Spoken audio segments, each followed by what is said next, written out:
Halo adik-adik, perkenalkan, nama kakak Kak Disa. Di video kali ini, kita akan membahas tentang jurnal penyesuaian perusahaan jasa. Jurnal penyesuaian merupakan salah satu siklus yang termasuk kategori tahap pengikhtisaran. Nah, kali ini kita akan membahas tentang konsep dasar jurnal penyesuaian dan akun-akun yang perlu disesuaikan. Kita mulai dari konsep dasar jurnal penyesuaian ya.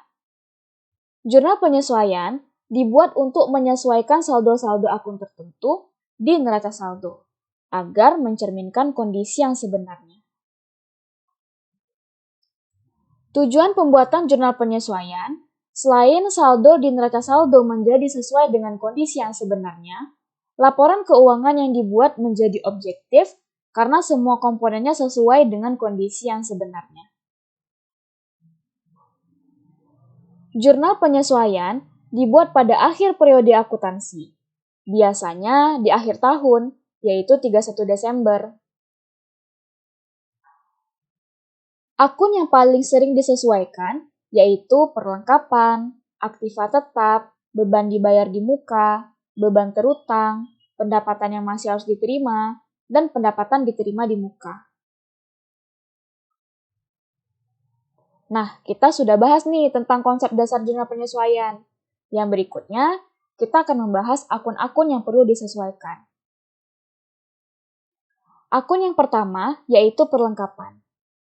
Penyesuaian perlengkapan dibutuhkan karena perlengkapan dipakai dan mengalami penurunan saldo. Perlengkapan merupakan bagian dari harta lancar yang secara fisik berkurang jumlahnya dan masa pakainya. Pada saat dibeli, perusahaan akan mencatat pembelian tersebut. Sedangkan saat perlengkapan digunakan, perusahaan tidak akan mencatat di jurnal umum. Nah, coba perhatikan contoh ini ya. Pada 31 Desember 2018, di neraca saldo terdapat akun perlengkapan dengan saldo debit Rp1.000.000. Setelah dihitung, pada akhir periode, perlengkapan tersisa Rp200.000. Berarti kita harus menyesuaikan saldo perlengkapan yang tadinya Rp1.000.000 menjadi Rp200.000 nih. Kalau begitu, saldo perlengkapannya berkurang kan? Pengurangan perlengkapan yang sudah dipakai yakni Rp1.000.000 dikurang dengan Rp200.000. Hasilnya adalah Rp800.000. Masih ingat nggak perlengkapan berkurang di mana? Di kredit kan? Oke, berarti kita sudah dapat nih satu ayat penyesuaiannya, yakni perlengkapan sebesar Rp800.000. Jadi saldo debitnya apa, Kak? Karena kamu menggunakan perlengkapan, tentunya kegiatan tersebut harus diakui sebagai beban, karena pemakaian perlengkapan termasuk biaya operasional. Dengan demikian, adanya pengakuan beban menyebabkan beban perlengkapan di debit. Nominalnya Rp800.000 juga ya, kan yang dipakai segitu kan?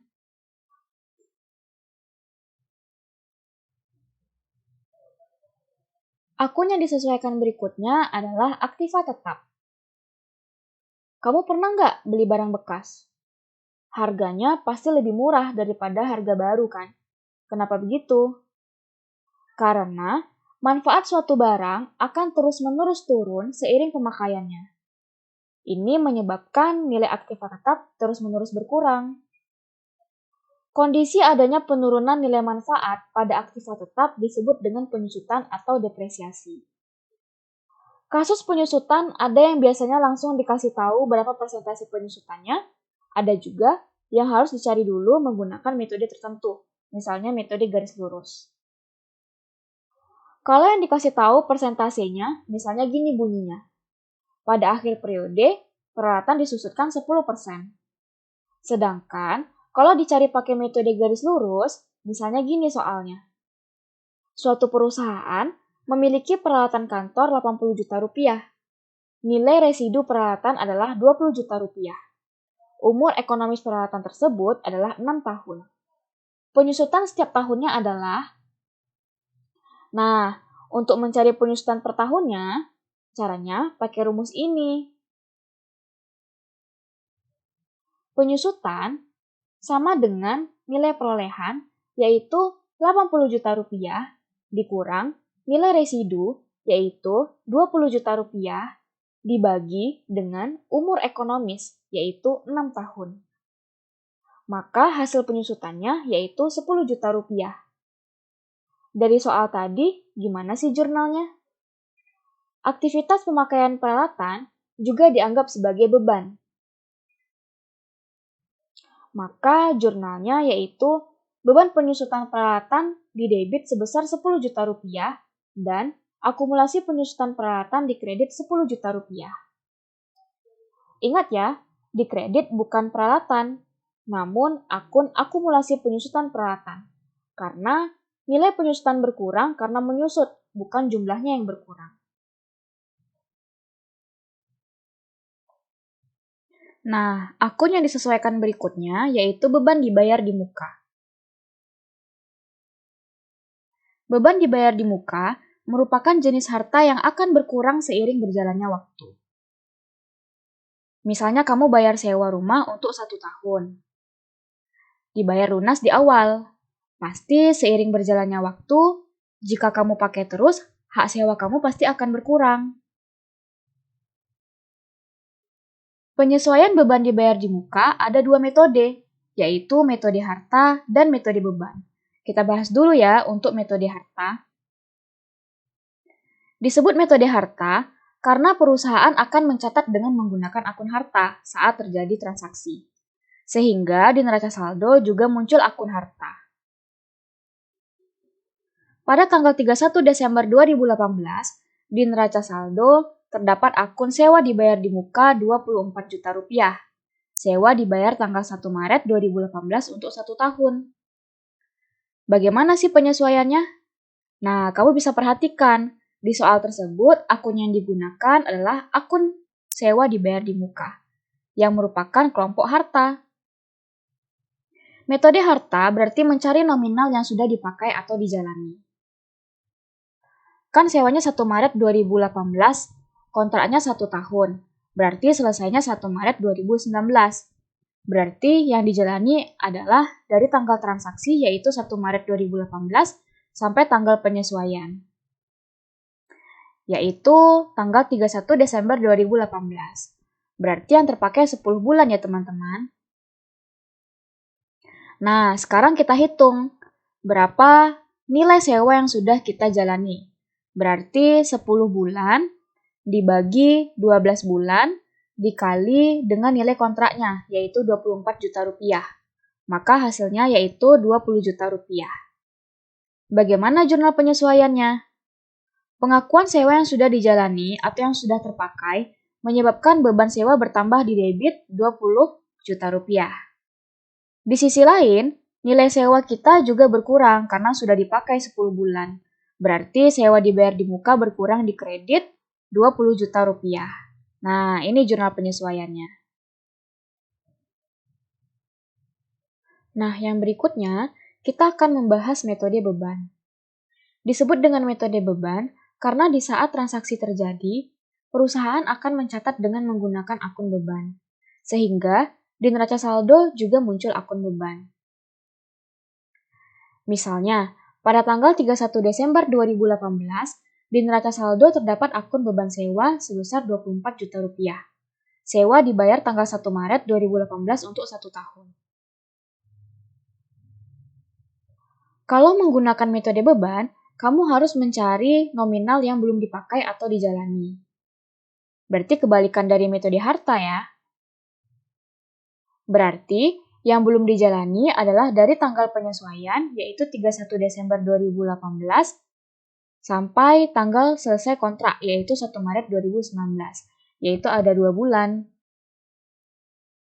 Maka, untuk mencari nilai sewa yang belum terpakai, yaitu 2 dibagi 12 dikali 24 juta rupiah. Hasilnya yaitu 4 juta rupiah. Jurnal penyesuaiannya yaitu kebalikan dari metode harta. Sewa dibayar di muka di debit sebesar 4 juta rupiah dan beban sewa di kredit sebesar 4 juta rupiah. Nah, begini ya jurnal penyesuaiannya.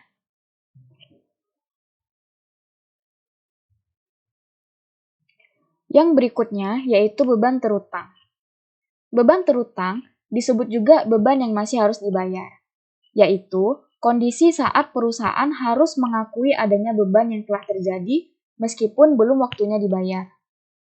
Misalnya, ada perusahaan yang menggaji karyawannya setiap tanggal 1 di setiap bulannya.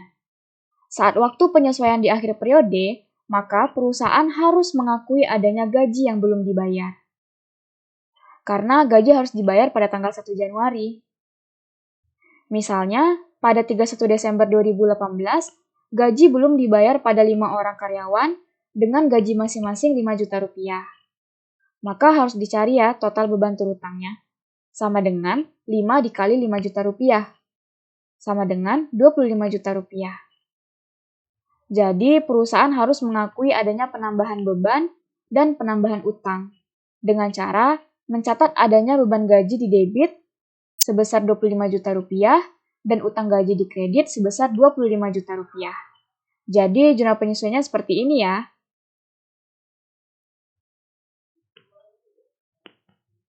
Yang berikutnya, yaitu pendapatan yang masih harus diterima.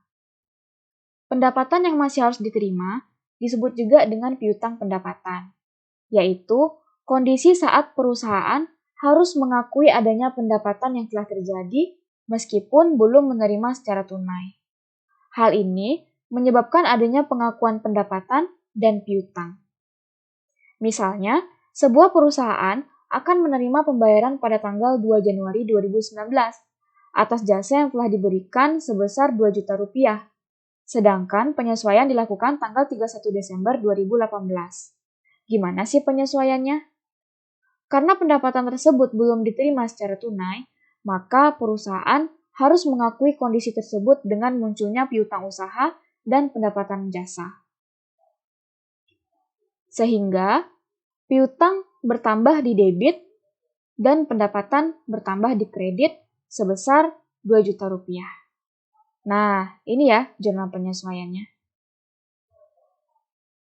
Yang berikutnya yaitu pendapatan diterima di muka. Pendapatan diterima di muka merupakan kondisi saat perusahaan menerima uang atas jasa yang belum diberikan sepenuhnya. Misalnya, kamu punya usaha kos-kosan. Pasti yang namanya sewa kos-kosan, kamu akan menerima pelunasan di awal. Padahal, kamu belum memberikan jasa sewa tersebut secara penuh. Terdapat dua metode dalam jurnal penyesuaian pendapatan diterima di muka, yakni metode utang dan metode pendapatan. Pertama, kita bahas metode utang dulu ya. Disebut metode utang karena di saat transaksi terjadi, perusahaan mencatatnya di akun utang. Misalnya, pada tanggal 31 Desember 2018, di neraca saldo terdapat akun iklan diterima di muka sebesar 40 juta rupiah.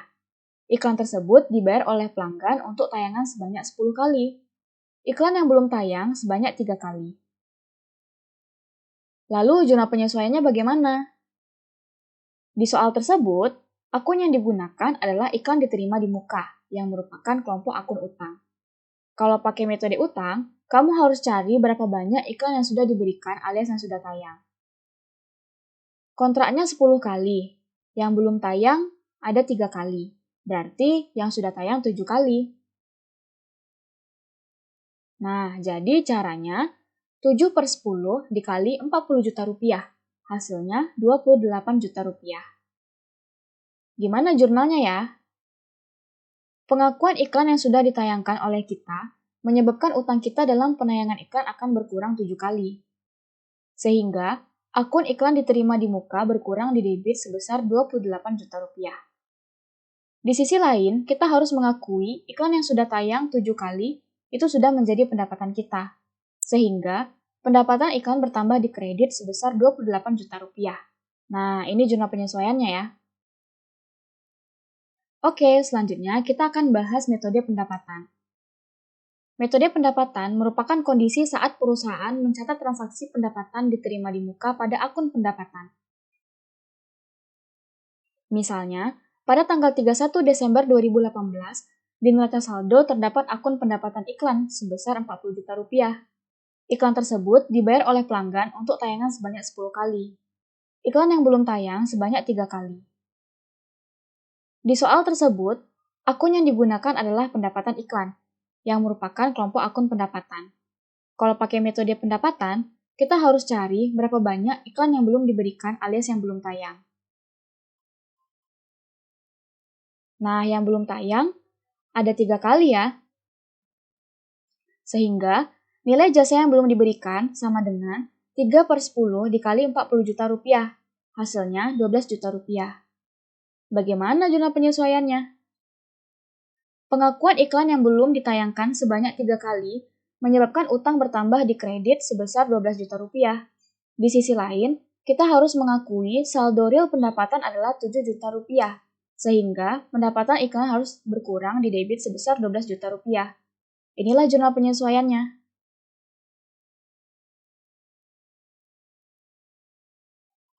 Nah, itu tadi pembahasan tentang jurnal penyesuaian.